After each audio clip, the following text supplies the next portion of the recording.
welcome back to JCTV. My name's Steve Knox, and today I'm talking to Dale Baldwin. How you doing, Dale? Thanks for having me here, Stephen. Good. Glad you had me here, man. So, what do you do with JC Music? Well, JC hired me to do a couple of things. First and foremost, I'm an educational representative for Central and Northern Connecticut. What is that? Basically, what that entails is I go around to the different school systems, and basically I just take their orders, what they need for their music program. If they need a cello repaired or they need a lot of jazz band music ordered, I take care of that for them, and I bring them back to them within 10 to 14 days. Great. What else do you do? Well, I'm also the internet sales manager, which means I just take everything in the store, books, instruments, consignments. I put them online, different media outlets, and we handle all the transactions from there. Fantastic. Thanks. We've been doing a lot of sales lately, so it's been pretty busy. Excellent. Excellent. Thanks. I'm also a faculty member here. I teach piano and percussion lessons to students of all ages, 4 and up. So I'm pretty much comfortable teaching anyone. Great. So tell us a little bit about yourself. How'd you get started with a career in music? Well, I started playing piano when I was 5. My parents encouraged my sisters and my brother to all take piano lessons. I fell in love with it, like right off the bat. You know, I enjoyed playing. I enjoyed, just experimenting around with the piano. I would listen to songs and try to, copy it on the piano a little bit. I took guitar lessons for a while too with Baldwin, who frequently shops here. Yeah.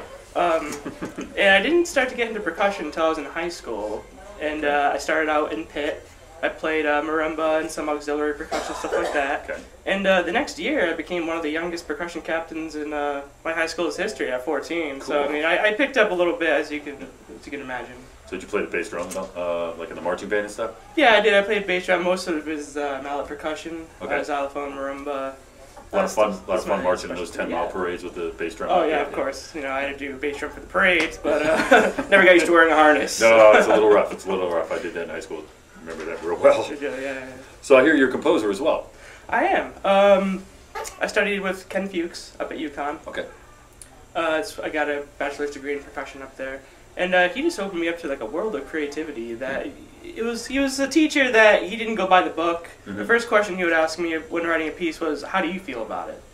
And I just thought that was just completely different from any other teacher who I worked with, because he just wanted me to be entirely creative. It's all up to me.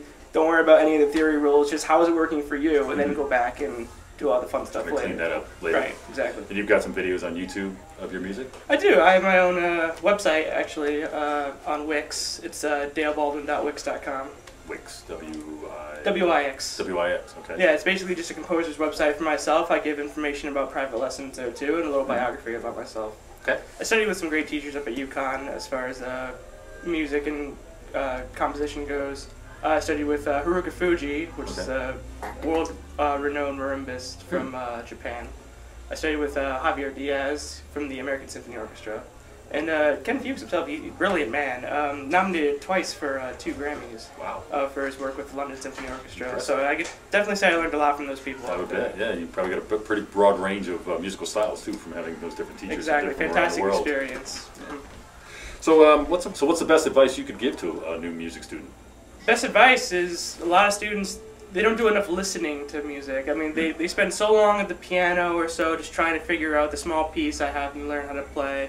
But just listen to different artists out there. Just listen to different kinds of genres, different kinds of pieces. And I suggest to my students, if you're going to practice for a half hour, do 10 minutes of just listening to music. Just watching YouTube videos about how they're going about doing their techniques. Right. I just feel like a lot of more students could afford to do that. Yeah, they really benefit from that kind of thing. I did.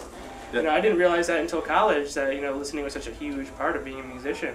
Because I would just try to look at the theory books. I would just practice on the piano without realizing the ideas of other people. Right. You become technically good, but you don't become musical. Exactly. I talk to people about that here all the time. There's a difference between being able to play the notes and being able to play the music. And it's something where, and I'm sure you understand this very well. Anybody can play the notes. Sure. But until you can feel the music and understand, why is there a rest there?